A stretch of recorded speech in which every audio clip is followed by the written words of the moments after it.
Bismillahirrahmanirrahim. Assalamualaikum warahmatullahi wabarakatuh.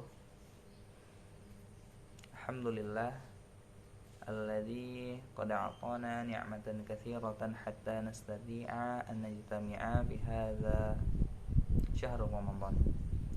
Tsumma shalli wa nusallimu ala habibina Muhammad sallallahu alaihi wasallam alladzi qad akhrajan nas minadh-dhulumati ilan nur.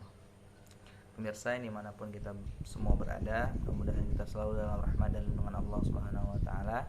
Alhamdulillah kembali kita bersua pada kesempatan kali ini. Setelah mungkin sebelumnya kita juga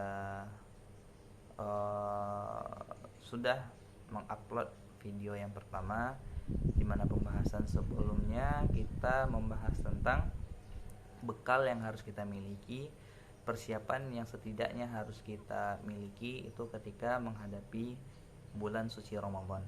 Maka pada kesempatan kali ini, kesempatan yang kedua, insyaallah juga kita akan membahas hal yang bersinggungan tentunya dengan bulan Ramadan ini. Maka lebih tepatnya insyaallah yang akan menjadi topik kita pada kesempatan kali ini adalah paradigma atau hal yang beredar di tengah masyarakat kita atau mungkin masyarakat sekitar kita itu tentang cara melewati bulan Ramadan ini. Nah, hadirin pemirsa yang mudah-mudahan kita selalu dalam lindungan Allah Subhanahu wa Ta'ala, mengapa Ramadan yang kita hadapi, yang selalu kita lewati setiap tahunnya Ramadan ini datang silih berganti, dan diantara kita mungkin ada yang sudah melewati puluhan kali Ramadan sesuai dengan usia umur kita, dan ternyata kita juga menyaksikan ketika Ramadan ini itu tidak menghasilkan dampak apa-apa bagi setiap diri kita, khususnya bagi umat ini. Umat yang sebesar ini masih saja menjadi umat yang biasa-biasa saja, atau bahkan menjadi umat yang dipandang sebelah mata pada zaman sekarang ini. Sedangkan kita menyaksikan Bapak Ibu, saudara-saudaraku sekalian, bahwa ketika kita mendilik kepada sejarah besar umat ini, kepada cinta emas yang telah ditorehkan oleh sahabat dan juga Rasulullah SAW sendiri, dan para daulah pemegang tampuk-tampuk kekuasaan daulah-daulah Islam terdahulu, itu kita menyaksikan bahwa banyak kemenangan-kemenangan, banyak kejayaan umat Islam itu yang diraih itu justru ketika bulan suci Ramadan ini. Namun sedangkan kita yang sudah bertemu berkali-kali dalam bulan Ramadan, kita saksikan sampai saat ini itu umat Islam ini masih gitu-gitu aja, masih menjadi umat yang seperti kami katakan tadi dipandang sebelah mata. Maka apa yang salah dengan Ramadan kita? Maka coba kita lihat bahwa tentunya para sahabat dan Rasulullah SAW sendiri ketika mengajarkan para sahabat dan generasi-generasi setelahnya, tentunya itu mereka ketika menghadapi Ramadan itu dengan sesuatu atau dengan cara yang benar, dengan cara yang tepat. Ketika ada sunnah yang telah disunnahkan oleh Rasulullah, maka para orang-orang terdahulu itu menjalankan Ramadan ini sesuai dengan apa yang telah disunnahkan oleh Rasulullah SAW, dan mengisi Ramadan ini dengan hal-hal yang bermanfaat sehingga dampak Ramadan itu terlihat bagi mereka. Lalu sementara kita tentunya kita masih menyaksikan paradigma yang hadir, dan tentu ini menjadi suatu catatan dan PR bagi kita semua untuk mungkin setiap dari kita tentunya berusaha mengkoreksi paradigma yang sudah beredar ini, karena diantara kita mungkin banyak mengisi Ramadan ini dengan cara-cara yang masih kurang tepat. Nah, kalau mungkin para sahabat terdahulu dan para tabi'in dan generasi salaf itu berlomba-lomba mengisi hari-hari mereka dengan amal soleh, dengan kebaikan-kebaikan pada bulan Ramadan, dengan usaha yang keras, jihad fisabilillah. Sedangkan kita mungkin ketika datang bulan puasa, datang bulan Ramadan ini, kita justru mengisinya, kalau siang itu kita habiskan dengan bermalas-malasan atau dengan tidur. Dan ketika mungkin sudah masuk sore harinya, itu sudah waktunya untuk jalan-jalan keliling-keliling, dan ketika malamnya itu adalah waktu untuk mencari hiburan karena siang hari tadi tidak bisa makan. Nah, sekarang ayo makan sebanyak-banyaknya. Ini tentunya menjadi sesuatu yang salah kaprah, atau inilah yang kita sebut dengan paradigma yang salah ketika kita memaknai bulan Ramadan. Maka yang jadi pokok pembahasan kita insyaallah pada kesempatan kali ini itu ada pada 3 hal. Yang pertama tentang paradigma yang hadir di tengah masyarakat kita, itu kesalahan cara kita memaknai atau memandang Ramadan ini, yaitu yang pertama, mengisi Ramadan dengan banyak tidur. Nah, hadirin dan pemirsa dimanapun kita berada, kita mungkin bahkan sering mendengarkan hadis yang disampaikan oleh para dai-dai kita, bahwa hadisnya, bahkan ada hadisnya gitu, yang naumus shaim ibadah, tidurnya orang-orang yang berpuasa itu adalah ibadah. Nah, dan ketika hadis ini sampai kepada kita, sampai kepada tubuh umat ini, kepada masyarakat kita, maka akhirnya kita memaknai hadis ini dengan mengisi Ramadan, siang Ramadan itu dengan memperbanyak tidur. Nah, ini tentunya menjadi sesuatu yang perlu kita kaji ulang, karena hadis ini sendiri sebenarnya adalah hadis yang dhaif atau hadis yang lemah. Dan hadis ini disampaikan oleh Syekh Albani dalam silsilah ad-dhaifah. Hadis ini adalah hadis yang dhaif atau lemah, dan sehingga kita perlu memahami ketika suatu hadis itu adalah hadis yang lemah, maka itu tidak bisa dijadikan landasan dalam beribadah. Nah, dan sebenarnya perlu kita maknai saja secara logika kita gitu, karena memang andai hadis ini benar, dan andai memang memperbanyak tidur pada siang bulan Ramadan itu hal yang benar, tentulah akan banyak kita dapati bahwa Rasulullah akan menghabiskan harinya selama siang Ramadan itu untuk tidur. Para sahabat akan banyak tidurnya daripada mengamalkan amal-amal soleh, daripada mengaji, daripada memperbanyak sholat sunnah pada siang hari Ramadan. Tentulah lebih baik tidur, karena toh tidur juga ibadah gitu. Tapi ternyata kita nak mendapati bahwa ada riwayat yang menerangkan bahwa Rasulullah akan tidur seharian ketika bulan Ramadan, para sahabat juga akan tidur seharian ketika bulan Ramadan. Dan pada generasi salaf, justru yang kita dapati itu sejarah yang kita temukan adalah bagaimana para sahabat, Rasulullah dan para sahabat itu justru melakukan penaklukan pada bulan Ramadan. Kita baca sejarah bahwa ternyata perang Badar, perang paling besar yang dihadapi oleh Rasulullah dan para sahabat itu terjadi pada bulan Ramadan. Nah, kita ketahui Fathul Mekah, bagaimana ketika Rasulullah dan para sahabat itu kembali menaklukkan kota Mekah, itu juga terjadi pada bulan Ramadan. Nah, kalau memang hadis tadi, ibadah tadi, puasa pada siang Ramadan itu adalah sebuah ibadah, tentulah lebih baik para sahabat itu mengundur jihad fisabilillah pada bulan lain gitu, pada bulan-bulan lainnya. Tapi ternyata enggak.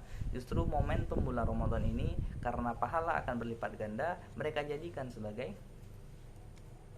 wasilah untuk melipat gandakan kalau itu jihad fisabilillah. Mereka jadikan itu sebagai agar jihad fisabilillah itu mereka itu mendapat pahala yang lebih daripada jihad fisabilillah pada bulan lain.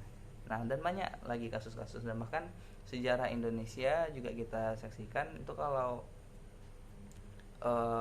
kita membaca sejarah, bahwa ternyata proklamasi yang dibacakan oleh Insinyur Soekarno itu bertepatan dengan juga bulan Ramadan. Nah, bahkan sejarah umat Islam dan sejarah bangsa kita sendiri itu tidak jauh dari bulan suci Ramadan ini. Maka bagaimana mungkin kita memaknai Ramadan ini hanya dengan bermalas-malasan, tidur dari pagi sampai petang, atau hanya akan membuat dalih gitu. Karena hadisnya sendiri hadis dhaif, tidak bisa kita jadikan landasan dalam beribadah. Dan kemudian kita hanya menjadikan ini sebagai dalih untuk memperbanyak tidur. Namun kita tidak juga sepenuhnya menyalahkan istirahat atau tidur pada siang hari pada bulan Ramadan ini tentunya. Karena Ibnu Rajab juga mengatakan jika makan dan minum itu ditujukan untuk memperkuat ibadah kita, andai kita makan, andai juga kita minum, tapi tujuan kita makan dan minum itu untuk membugarkan badan kita untuk melakukan ibadah, maka itu tentunya menjadi kebaikan. Begitu juga dengan tidur.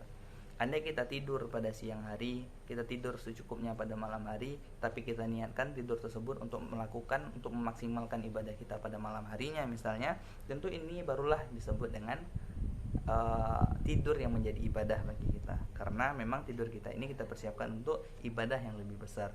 Nah, insyaallah Ibnu Rajab mengatakan tidur seperti inilah yang akan dinilai sebagai ibadah, bukan tidur yang diniatkan untuk bermalas-malasan atau agar hari-hari pada siang Ramadan itu menjadi cepat berlalu. Nah, ini tentunya menjadi sesuatu yang salah kaprah.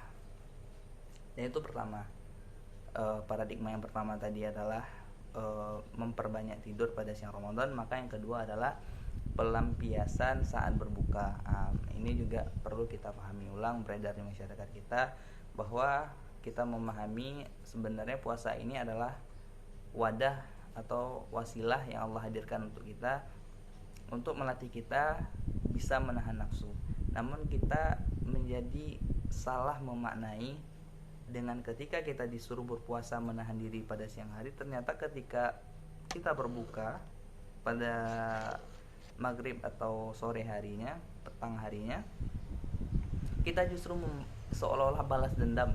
Dari pagi kita tidak diberi kesempatan makan sebagaimana biasa, akhirnya ketika sore harinya ketika berbuka puasa kita justru menuntaskan apa yang terhidang. Ada itu minuman yang manis-manisnya, ada makanan berbagai macam gorengannya, dan berbagai macam hal-hal yang hadir di meja, dan ketika berbuka itu harus habis satu meja. Ini tentunya menjadi sesuatu yang kurang tepat.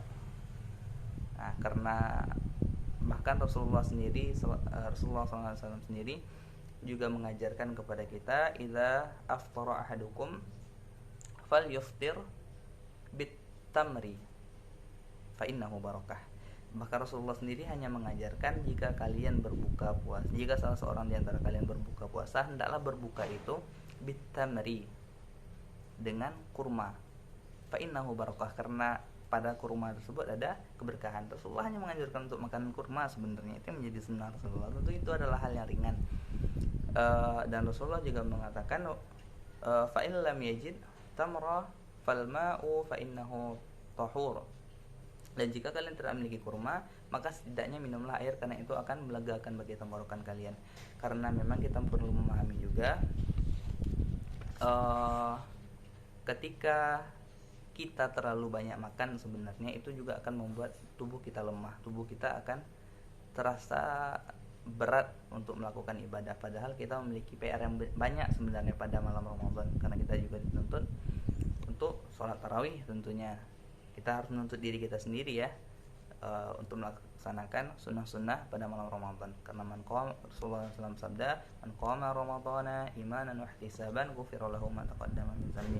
Barang siapa yang menegakkan salat malam pada bulan Ramadan, salat pada bulan Ramadan dengan penuh keimanan juga penuh pengharapan, ghufira lahu ma taqaddama min dhanbi, Allah akan mengampunkan dosa-dosanya yang telah berlalu. Dan selanjutnya paradigma yang ketiga yang perlu tentunya kita perhatikan ulang dan perlu kita koreksi,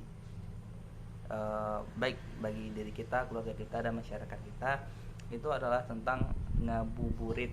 Nah, ngabuburit pada sore harinya, menghabiskan waktu untuk duduk-duduk di pinggir jalan, ini sebenarnya lebih kepada anak muda. Mungkin saya perlu menyampaikan juga karena saya juga masih anak muda tentunya.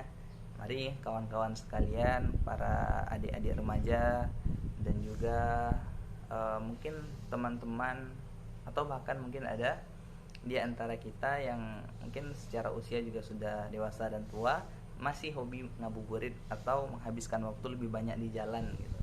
Karena akhirnya kita menyaksikan uh, banyak hal-hal yang akhirnya tidak tepat ketika melaksanakan ngabuburit ini. Misalnya setidaknya kita sudah menghabiskan waktu di luar. Alangkah lebih baik ketika kita mungkin mengisi waktu sambil menunggu berbuka itu dengan berdiam diri di rumah.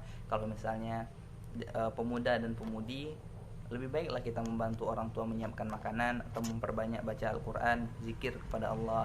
Kalaupun sedikit bosan, kita bisa mendengarkan kajian-kajian agama atau hal-hal yang berbau yang memiliki manfaat yang besar gitu, daripada duduk-duduk di jalan yang laki-laki nantinya akan duduk dan akhirnya akan misalnya ada perempuan yang lewat dan diganggu, tentunya itu akan jauh dari sesuatu yang disunahkan oleh Rasulullah SAW dan justru akan jatuh kepada perkara yang sia-sia bahkan dosa.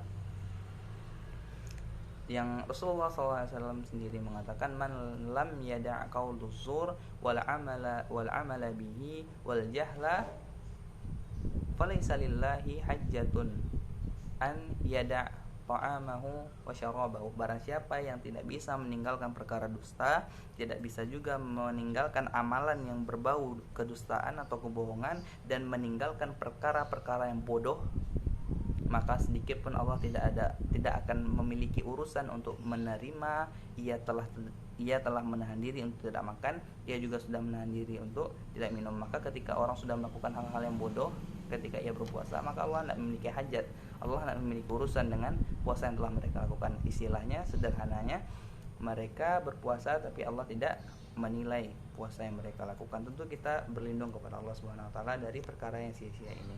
Maka marilah kita perbaiki umat ini, kita perbaiki masyarakat kita dengan cara yang lebih baik, karena Allah masih izinkan kita bertemu dengan bulan Ramadan. Mudah-mudahan Ramadan ini menjadi momentum bagi kita semua untuk jadi lebih baik. Maka mudah-mudahan video singkat kita pada kesempatan kali ini berbuah manfaat bagi diri saya, bagi kita semua yang mendengarkan, dan bagi tentunya umat ini. Dan jika ada kata-kata yang salah, saya memohon maaf. Billahi taufik wal hidayah. Assalamualaikum warahmatullahi wabarakatuh.